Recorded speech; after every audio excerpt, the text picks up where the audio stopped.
মালদা শিব উদ্যানের পাশে কিন্তু মালদার মধ্যে সব থেকে বড় হনুমান মন্দির তৈরি হচ্ছে। তো আমি তো খুবই এক্সাইটেড দেখার জন্য। এর আগে 5-6 মাস আগে থেকে কাজটা স্টার্ট হয়েছে, তো এখন দেখাচ্ছি কতটা কমপ্লিট হয়েছে। এই যে দেখো, এতটা কমপ্লিট হয়েছে। আমি তো খুব এক্সাইটেড দেখার জন্য। মানে মন্দিরটা কতটা সুন্দর হবে দেখেই বোঝা যাচ্ছে। কবে যে হবে আমি শুধু ভাবছি। এর আগে মানে যখন স্টার্ট করেছিল তখন আমরা শুনে গেছিলাম যে এখানে হনুমান মন্দির হবে। তো অনেক দিন পরে আবার আসলাম দেখতে যে কতটা কাজ কমপ্লিট হয়েছে। তো তোমরা এসে দেখবে। আমি তো খুব এক্সাইটেড। যখন এটা ফুল কমপ্লিট হবে তখন তোমাদেরকে অবশ্যই দেখাবো। এরপর নেক্সট যেদিন আসবো আবার দেখাবো যে কতটা কমপ্লিট হয়েছে।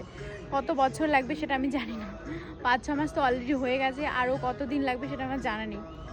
তো তোমরা কে কে দেখেছো কমেন্ট করে অবশ্যই জানাবে। আর তার পাশে কিন্তু শিব উদ্যান রয়েছে। এই যে দেখো শিব উদ্যান, আর এটা হচ্ছে হনুমান মন্দির।